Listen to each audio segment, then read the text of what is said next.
Hello दोस्तों, स्वागत है आपका मेरे इस यूट्यूब चैनल पर। दोस्तों, पिछली वीडियो में हमने प्लांट किंगडम का फाइलोजेनेटिक सिस्टम ऑफ क्लासिफिकेशन देखा जो आइकलर ने दिया था। आइकलर ने प्लांट किंगडम को 2 सब किंगडम में डिवाइड किया। पहला क्रिप्टोगेम्स था और दूसरा फेनरोगेम्स। क्रिप्टोगेम्स में आपके नॉन फ्लावरिंग सीडलेस फ्रूटलेस जितने भी प्लांट्स थे वो क्रिप्टोगेम्स में आते हैं, और फेनरोगेम्स में सीड बियरिंग प्लांट्स आते हैं जिनमें सीड्स लगते हैं। तो पिछली वीडियो में हमने क्रिप्टोगेम्स के बारे में देखा, थैलोफाइटा, ब्रायोफाइटा, टेरिडोफाइटा, जो कि नॉन फ्लावरिंग सीडलेस और फ्रूटलेस प्लांट्स हैं जिनमें ना फूल लगते हैं ना फल लगते हैं और ना इनमें सीड बनता है। दोस्तों, उसके बाद हमने फेनरोगेम्स में जिम्नोस्पर्म्स की बात की थी, तो एक बार फिर थोड़ा जिम्नोस्पर्म्स के बारे में आपको बताते हैं फ्लो चार्ट के माध्यम से। तो दोस्तों, ये आइकलर द्वारा दिया गया प्लांट किंगडम का क्लासिफिकेशन है। फेनरोगेम्स की हम बात कर रहे थे।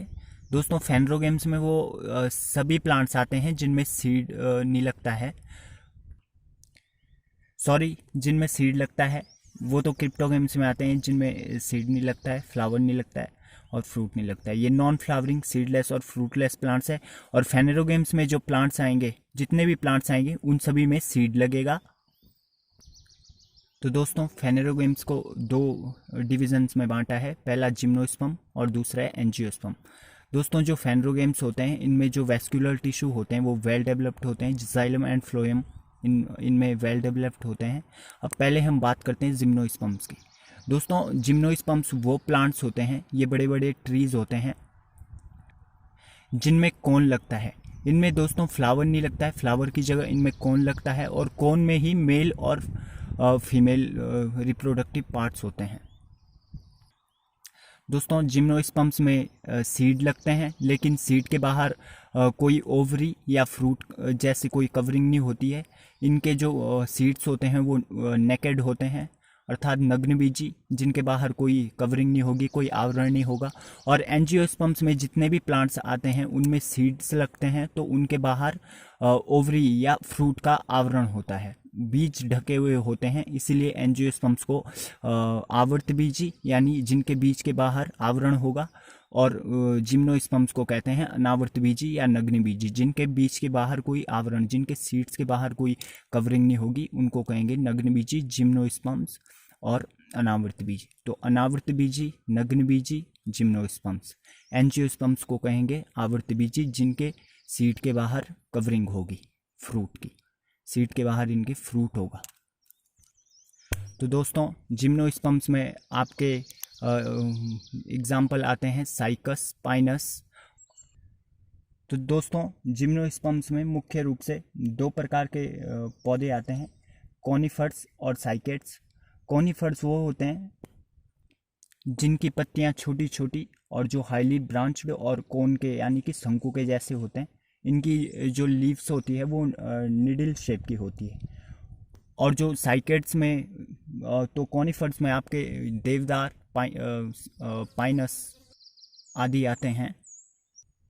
और दोस्तों, साइकेड्स में वह प्लांट्स आते हैं जिनके जो जो अनब्रांच्ड या लेस ब्रांच्ड होते हैं, और इनकी पत्तियां जो होती है वो बड़ी होती है, लीव्स इनकी कॉनिफर्स से बड़ी होती है, जैसे साइकस आपने देखा होगा। तो दोस्तों, जिम्नोस्पर्म्स के मैंने आपको एग्जाम्पल बताए, साइकस, पाइनस और देवदार। देवदार मैं अभी आपको दिखाता हूँ, मैं देवलसारी में ही उपस्थित हूँ अभी। तो दोस्तों, ये जिम्नोस्पर्म का परफेक्ट एग्जाम्पल, ये देवदार के ट्रीज आपको दिखाई दे रहे हैं, ये जिम्नोस्पर्म के अंदर आते हैं। इनमें दोस्तों नेकेड सीड्स लगते हैं, सीड के बाहर कोई इनकी कवरिंग नहीं होती है। दोस्तों, ये देवदार एक एवरग्रीन प्लांट है। एवरग्रीन प्लांट किन्हें कहते हैं? एवरग्रीन मतलब जिनमें लीव्स हमेशा हरी रहती है, मतलब सभी लीव्स एक साथ नहीं गिरती है, अर्थात हर मौसम में आपको इन वृक्षों पर पत्तियां देखने को मिलेगी। ये सदाबहार है। दोस्तों, इनकी लीव्स तो गिरती है लेकिन एक साथ नहीं गिरती है। ये आप देख सकते हो ऊपर जो इनमें लगी हुई है, ये इनकी लीव्स ग्रीन, और इनकी पत्तियां गिरी भी है, मैं आपको दिखाता हूँ। ये देखिए दोस्तों, ये देवदार की गिरी हुई पत्तियां। तो इनमें पत्तियां गिरती तो है लेकिन सभी एक साथ नहीं गिरती है। हर मौसम में इनमें पत्तियां लगती है। अगर पुरानी लीव्स गिरती है तो उनकी जगह नई लीव्स आ जाती है। तो हर मौसम में आपको देवदार में पत्तियां देखने को मिलेगी, इसीलिए यह एक सदाबहार वृक्ष है, एवरग्रीन ट्री है। दोस्तों ये देवदार की एक ब्रांच है। ये आप देवदार की लीव्स देख सकते हो, निडल शेप की है, सुई के जैसी चुभने वाली। ये मैंने इसकी एक ब्रांच तोड़ी है देवदार की, तो आप देवदार की लीव्स देख सकते हो कि कैसी होती है, निडल शेप्ड। अभी तो हम क्लासिफिकेशन पढ़ रहे हैं, लेकिन बाद में आपको देवदार के बारे में एक एक चीज़ बताएंगे। तो दोस्तों देवदार एक मोनोएशियस ट्री है। मोनोएशियस यानी कि द्विलिंगी, जिसमें मेल और फीमेल दोनों कोन्स एक ही ट्री पर लगते हैं, लेकिन दोनों कोन्स अलग अलग ब्रांचेस पर लगते हैं। तो दोस्तों इनमें दो प्रकार के कोन्स लगते हैं, मेल कोन और फीमेल कोन। दोस्तों जो मेल कोन्स होते हैं वो देवदार के जो लोअर ब्रांचेस होती है उन पर मेल कोन्स लगते हैं, और इन लोअर ब्रांचेस पर जो मेल कोन्स लगते हैं उन पे large amount of pollen grains produce उत्पन्न होते हैं। बहुत ज़्यादा मात्रा में पोलन ग्रेन्स उनमें दिखाई देते हैं। और दोस्तों जो फीमेल कोन्स होते हैं वो अपर ब्रांचेस के टिप पर लगते हैं, जिनमें फीमेल कोन्स में सीड बनता है, वो अपर ब्रांचेस जो होती है उनकी टिप पर लगता है, और मेल कोन लोअर ब्रांचेस पर लगता है जिसमें पॉलन ग्रेन्स उत्पन्न होते हैं। दोस्तों इनमें जो पॉलिनेशन होता है वो ऑटम सीजन में स्टार्ट हो जाता है, और सितंबर अक्टूबर के बीच में जो इसके मेल कोन्स होते हैं वहाँ से पॉलन ग्रेन्स उठकर फीमेल कोन में पहुँच जाते हैं। तो पहले आपको मैं देवदार के मेल कोन्स दिखाता हूँ। आपने कभी देखे नहीं होंगे, तो आज आप क्लियरली देख सकते हो, और पोलन ग्रेन्स भी। तो दोस्तों ये देखिए, ये देवदार के मेल कोन्स है। अभी ये काफ़ी सूख गए हैं, जब इनमें नए कोन्स आएंगे तो फिर आपको मैं दिखाऊंगा। और ये जो हैं पोलन ग्रेन्स है जो मेल कोन्स में लगे, मेल कोन्स में उत्पन्न होते हैं। ये आप देख सकते हो पोलन ग्रेन्स कितने मतलब क्लियरली पोलन ग्रेन्स दिखाई दे रहे हैं। तो दोस्तों अगर आपने पोलन ग्रेन्स नहीं देखे हैं तो आप देवदार के मेल कोन्स में क्लियरली पोलन ग्रेन्स देख सकते हैं। दोस्तों इन पोलन ग्रेन्स का हमारे यहाँ इधर कोणेश्वर महादेव का नीचे टेम्पल है, वहाँ पर हम पिठाई तिलक के रूप में इसका यूज़ करते हैं। ये इसका एक धार्मिक उपयोग है। दोस्तों देवदार के पोलन ग्रेन्स की अगर बात करें तो इतनी ज़्यादा अमाउंट में, इतनी लार्ज अमाउंट में देवदार से पोलन ग्रेन्स निकलते हैं कि अगर आप जब यहाँ पोलन पीरियड आता है तो जितने भी ट्रीज़ यहाँ पर दिखाई दे रहे हैं, छोटे बड़े जितने भी प्लांट्स हैं, सभी देवदार के मेल कोन्स में लगे इन पोलन ग्रेन्स से पीले हो जाते हैं।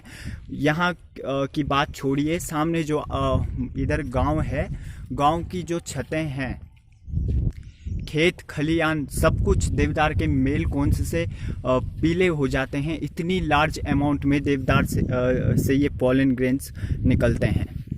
तो दोस्तों आप अगर इंटरेस्टेड हो तो ज़रूर एक बार देवदार के पोलन ग्रेन्स देखें। वैसे मैं आपको दिखा ही रहा हूँ। और अब देखिए दोस्तों ये क्या है, ये है देवदार का फीमेल कोन जिसमें सीड लगता है। ये जो अपर ब्रांचेस होती है उनकी टिप पर लगता है। दोस्तों सितंबर से अक्टूबर के बीच में ये पोलन ग्रेन्स उड़कर इस फीमेल कोन तक पहुंचते हैं, लेकिन फीमेल कोन में एकदम से उसी टाइम फर्टिलाइजेशन की प्रोसेस नहीं होती है, पॉलिनेशन की प्रोसेस नहीं होती है। तो दोस्तों हवा के द्वारा उड़कर ये पोलन ग्रेन्स फीमेल कोन के बाहर से इस तरीके से चिपक जाते हैं, और जब पॉलिनेशन का टाइम आता है तो ये पॉलिनेशन फीमेल कोन में पॉलिनेशन हो जाता है। तो पॉलिनेशन के बाद दोस्तों फर्टिलाइजेशन में कुछ समय लगता है, और जो ये कोन है इसको मैच्योर होने में 17 से 18 महीने लग जाते हैं। तो दोस्तों ये हमने थोड़ा जिम्नोस्पर्म्स की बात की, देवदार का ट्री आपको दिखाया, एवरग्रीन ट्री दिखाया, मेल कोन दिखाया, फीमेल कोन दिखाया।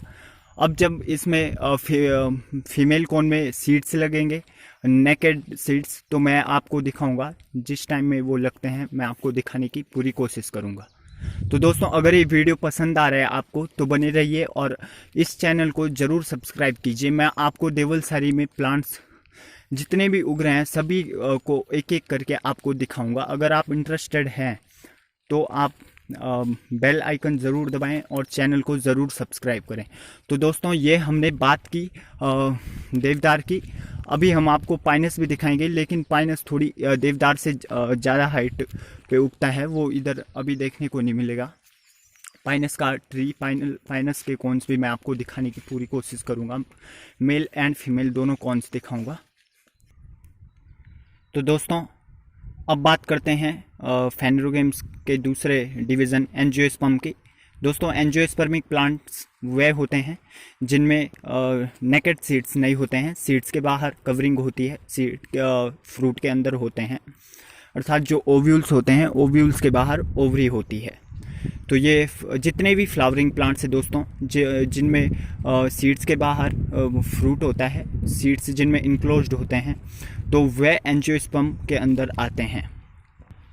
दोस्तों एंजियोस्पर्मिक प्लांट्स को फर्दर दो क्लासेस में बांटा गया है, मोनोकॉट और डाइकॉट। दोस्तों मोनोकॉट्स मतलब एक बीजपत्री और डाइकॉट्स मतलब दो बीजपत्री। तो पहले देख लेते हैं मोनोकॉट प्लांट्स। तो दोस्तों मोनोकॉट वो प्लांट्स होते हैं वो जिनमें एक बीजपत्र होता है, यानी कि एक बीजपत्री जिनमें एक एम्ब्रियोनिक लीफ होती है, एक ही कॉटिलिडन जिनमें होता है, उनको मोनोकॉट प्लांट्स कहते हैं। मोनोकॉट और डाइकॉट प्लांट्स के बारे में आगे बहुत डिटेल में आपको बताऊंगा। मोनोकॉट डाइकॉट लीफ में हम डिफरेंस देखेंगे क्या होता है, और मोनोकॉट और डाइकॉट प्लांट्स में क्या क्या अंतर होते हैं मैं आपको बताऊंगा। अभी मैं आपको इनके बीज का एग्जाम्पल देकर दिखा रहा हूँ। ये देखिए दोस्तों, ये है गेहूँ, व्हीट, ट्रिटिकम एस्टियम। तो गेहूं का जो बीज है, गेहूं का दाना, ये मोनोकॉट है। इसको आप दो पार्ट में डिवाइड नहीं कर सकते हो, और इसमें केवल एक ही बीज पत्र होता है, एक ही कॉटिलिडन इसमें होता है, इसलिए इसको मोनोकॉट कहते हैं। अब हम डाइकॉट की बात करते हैं। मोनोकॉट के बारे में आने वाली वीडियोज़ में आपको बताएंगे। अभी खाली क्लासिफिकेशन देख रहे हैं, इसीलिए डिटेल में नहीं बता रहा हूँ। अब बात करते हैं डाइकॉट प्लांट्स की। डाइकॉट में वो सभी प्लांट्स आएंगे जिनमें दो बीजपत्र होते हैं, यानी द्विबीजपत्री, जिनमें टू एम्ब्रियोनिक लीफ होती है, दो कॉटिलिडन्स जिसमें हमको देखने को मिलेंगे, वो उन्हें हम डाइकॉट प्लांट्स कहते हैं। बाकी हम आपको मोनोकॉट डाइकॉट में की लीफ, स्टेम, रूट से डिफरेंस कराएंगे आपको कि कैसे वह एक दूसरे से अलग है। जैसे मोनोकॉट लीफ में मैंने आपको एक पिछली वीडियो में बताया था कि मोनोकॉट लीफ में पैरेलल वेनेशन होता है और जो लीफ होती है वो आइसोबाइलेटरल होती है। दूसरी ओर अगर बात करें तो जो डाइकॉट लीफ होती है वो डॉर्सीवेंट्रल होती है, यानी दोनों साइड से वो अलग अलग दिखती है। आगे डॉर्सल अलग दिखेगी और वेंट्रल अलग दिखेगी। और दूसरी वेनेशन की बात करें तो वेनेशन जो, सॉरी दोस्तों इसमें थोड़ा कॉल आ गया, मेरे पास कैमरा नहीं है तो मैं मोबाइल की सहायता से आपको ये सब दिखा रहा हूँ। तो मैं बता रहा था कि डाइकॉट जो लीफ होती है, डाइकॉट लीफ में आप डॉर्सी वेंट्रल होती है, वेंट्रल और डॉर्सल सरफेस दोनों उसकी अलग अलग होती है। और अगर आप उसमें वेनेशन देखेंगे तो आपको मोनोकॉट में तो पैरेलल वेनेशन देखने को मिलेगा, लेकिन डाइकॉट की जो लीफ होती है उसमें रेटिक्यूलेट वेनेशन आपको देखने को मिलेगा। जाल के जैसे लीफ में जो सिराएं आपको दिखेगी वो जाल के जैसी होगी, रेटिक्यूलेट। तो दोस्तों अब मैं आपको डाइकॉट के एग्जाम्पल दिखा रहा हूँ। ये देखिए दोस्तों, चना और मूंगफली। दोस्तों अगर मैंने अभी मोनोकॉट गेहूं दिखाया था तो उसे आप दो बीज पत्रों में, दो भागों में नहीं बांट सकते हो। तो इनमें दो एम्ब्रियोनिक लीफ होती है, टू कॉटिलिडन्स होते हैं, तो इनको आप दो पार्ट्स में डिवाइड कर सकते हो। मैं आपको अभी करके दिखाता हूँ।